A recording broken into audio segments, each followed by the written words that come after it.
प्यारे बच्चों, नमस्ते। आज मैं आपके लिए संस्कृत रुचिरा भाग 1 से समुद्र तट है पाठ का अभ्यास लेकर आई हूँ। अभ्यास है अभ्यास। उच्चारण कुरुत है, उच्चारण करने हैं। ये उच्चारण के लिए शब्द इसलिए दिए जाते हैं जो शब्द पाठ के अंदर मुश्किल शब्द होते हैं उनकी बार बार आवृत्ति करने से बच्चों को शब्द बोलने आ जाते हैं। तरंगैहि लहरों से, मत्स्य जीवी न है मछलियों पर जीवन निर्वाह करने वाले मछुआरे। विदेशी पर्यटकेभ्य, विदेशी जो सैलानी होते हैं, घूमने वाले होते हैं, विदेश से आते हैं जो हमारे देश में घूमने वाले होते हैं उनको कहते हैं विदेशी पर्यटकेभ्य। संगम है मिलान, दो चीज़ों का, तीन चीज़ों का, चार चीज़ों का मिलान जहाँ पर होता है उसको कहते हैं संगम, संगम है। त्रिशुषु तीनों में। वैदेशिक व्यापार है, विदेशी व्यापार के लिए। प्राय द्वीप है, जहाँ पर अनेक समुद्र तट होते हैं चारों दिशाओं में, जैसे हमारे भारत की 3 दिशाओं में समुद्र तट हैं उसको कहते हैं, इसलिए भारत को कहते हैं प्राय द्वीप। बंगोपसागर है, सागर का नाम है। चंद्रोदय, चंद्र जमा में उदय, बंग जमा में उपसागर और चंद्र जमा में उदय, चंद्रोदय, गुण संधि यहाँ पर। अब प्रश्न संख्या 2, अधोलिखिता नाम प्रश्न नाम उत्तरम लिखता है। नीचे दिए गए प्रश्नों के उत्तर लिखो। कै जनः काभिः जल विहारम कुर्वन्ति, मनुष्य किस से जल विहार करते हैं, यानी कि समुद्र में जब घूमते हैं तो किस से घूमते हैं? नौका से। उत्तर होगा जनः नौका भी जल विहारम कुर्वन्ति। भारतस्य दीर्घतमः समुद्र तटः कः, भारत का सबसे बड़ा समुद्र तट कौन सा है? उत्तर है इसका भारतस्य दीर्घतमः समुद्र तटः चेन्नई नगरस्य मेरीना तटः। जो प्रश्न दिए हुए हैं, का भी इसके स्थान पर नौका भी आएगा, कह इसके स्थान पर चेन्नई नगरस्य मेरीना तटः आएगा। इसी प्रकार जनः कुत्र स्वैरम विहरन्ति, मनुष्य कहाँ पर अपनी इच्छा से घूमते हैं। जनः मुंबई नगरस्य जुहू तटे स्वैरम विहरन्ति। प्रश्न लिखते हैं जब प्रश्नवाचक चिन्ह लगेगा, जब हम उत्तर लिखते हैं तो प्रश्नवाचक चिन्ह हट जाएगा और केवल पूर्ण विराम लगेगा। बालकः बालुकाभिः किम रचयन्ति, बच्चे, लड़के और लड़कियां क्या बनाते हैं।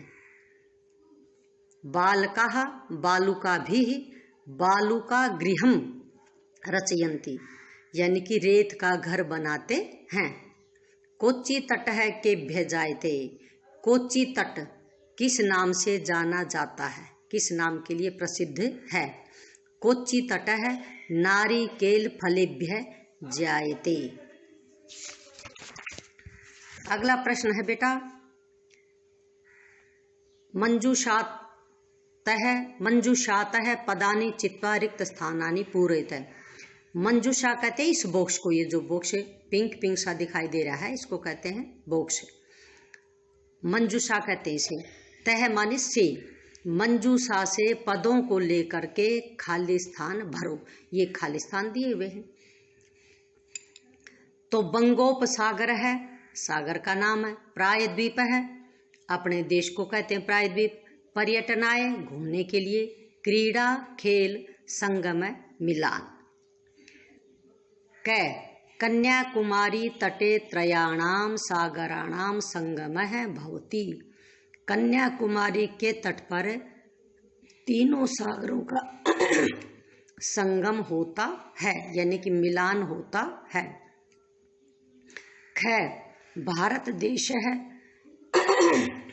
प्रायद्वीप है, इति कथ्यते, भारत देश को प्रायद्वीप कहते हैं।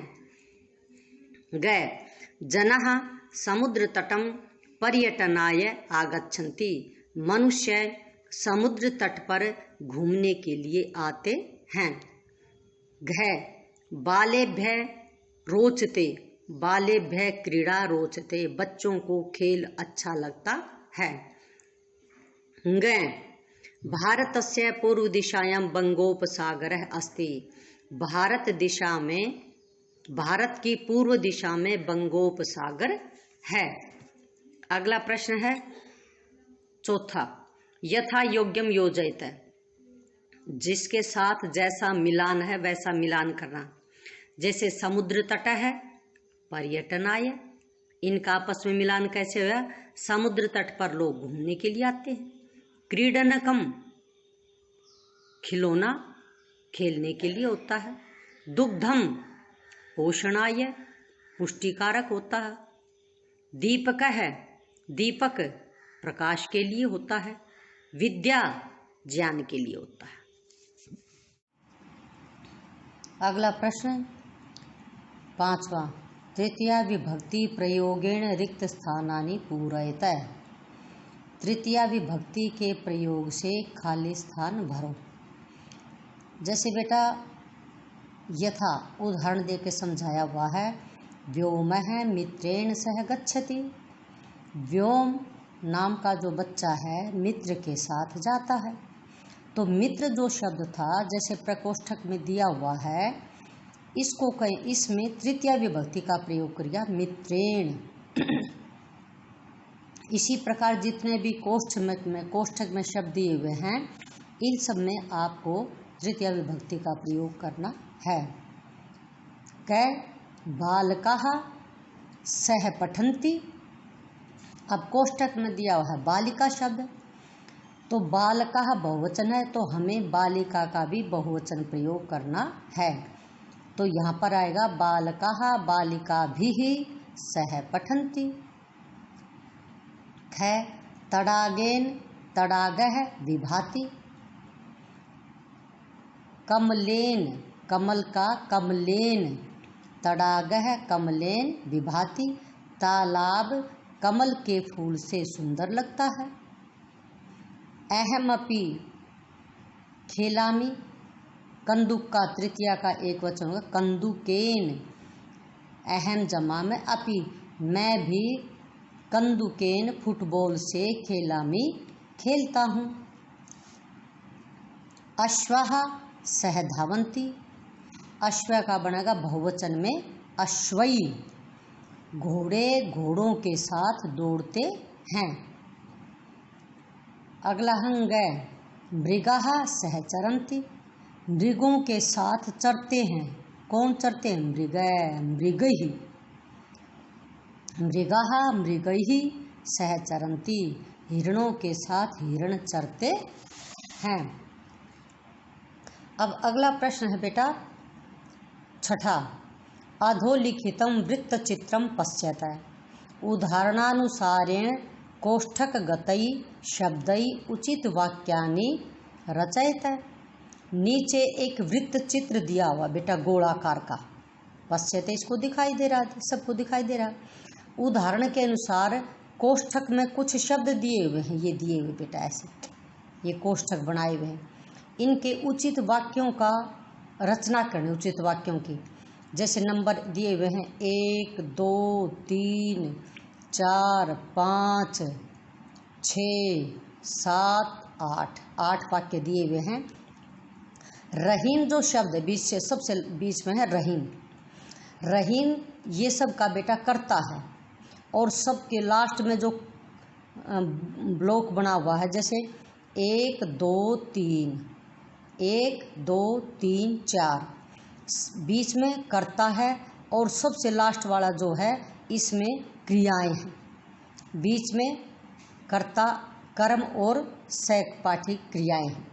सबसे पहला वाक्य हम पढ़ते हैं, सब में वही तृतीया विभक्ति का प्रयोग करना है।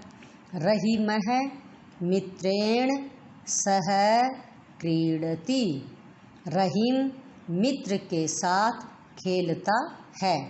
अब मित्र शब्द था, इसमें तृतीया विभक्ति का प्रयोग हो गया मित्रेण। इसी प्रकार दूसरे वाक्य पे चले हम। रहीम द्विचक्री का शब्द था बेटा, यहाँ पर आएगा द्विचक्री कया। साइकिल से बाजार जाता है, रहीम साइकिल से बाजार जाता है। अगला तीसरा वाक्य है रहीम कलमेन पत्रम लिखती। कलम शब्द था, यहाँ पर कलमेन तृतीय विभक्ति का प्रयोग हो गया। रहीम कलमेन पत्रम लिखती, रहीम कलम से पत्र लिखता है। अगला रहीम हस्त कंदुकम क्षिपति, हस्त का होगा हस्तेन, रहीम हस्तेन कंदुकम क्षिपति, रहीम हाथ से बॉल फेंकता है। अगला रहीम पांचवा रहीम नौका जल विहारम करोति। नौकया तृतीय विभक्ति स्त्रीलिंग में, जैसे बालिकया, नौकया है, द्विचक्री कया, ऐसे चलते हैं। रहीम नौकया जल विहारम करोति, रहीम नौका से जल विहार करता है। अगला रहीम चषकै, चषकै शब्द था, तृतीया के एक वचन में बनेगा चषकेन। रहीम है चषकेन जलम पिबती, रहीम चषकेन माने गिलास से पानी पीता है। रहीम है तूलिकया, तूलिका शब्द है, तृतीया का एक वचन में तूलिकया बनेगा बेटा। रहीम है तूलिकया चित्रम रचयति, रहीम तूलिका से चित्र बनाता है। तूलिका कहते हैं जो जैसे पेंसिल हुई या कलम हुई, वो उसको बोलते हैं बेटा। रहीम है वायुयान शब्द था, तृतीया के एक वचन में बना वायुयानेन। रहीम है वायुयानेन यह आगच्छत, रहीम वायुयान से कल आया, यह माने बीता हुआ कल, आगच्छत आया। अब ये वाक्य आपको समझ में आ गए होंगे। अब इनके यहाँ पर लिखने हैं सब। सबसे पहला वाक्य लिखा हुआ है, 8 हैं, ये नीचे के आपने पूरे करने, यहाँ आपको खुद लिखने, स्वयं लिखने। अगला प्रश्न है बेटा 7वां, कोष्ठकात उचित पदम प्रयोगेण रिक्त स्थानानि पूरयतः। कोष्ठक मैंने आपको पहले भी बताया था, वाक्य के अंत में ये जो पद लिखे हुए हैं इनको कहते हैं कोष्ठक पद। तो इनमें से उचित पद लेकर के हमें खाली स्थान भरने हैं। बीच में खाली स्थान दिया हुआ है, जैसे कै सबसे पहला है धनिक है धनम ददाति, जो धनवान है मनुष्य है धन देता है, किसके लिए? निर्धनम निर्धनाय। तो वाक्य है बेटा निर्धनाय, निर्धन के लिए धन देता है। बाल है विद्यालयम गच्छति, बालक विद्यालय में जाता है, विद्यालय को जाता है, किस लिए जाता है विद्यालय को? पठनाय पठनेन, तो आएगा पठनाय।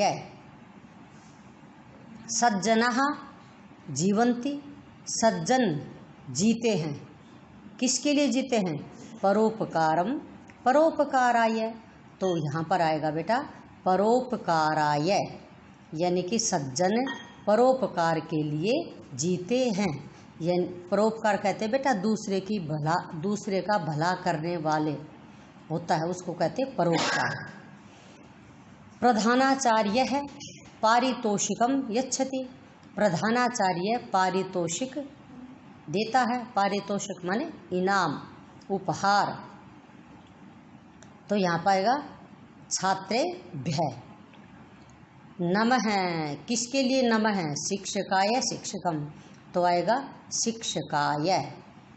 आपको पाठ अच्छी तरह आ गया होगा।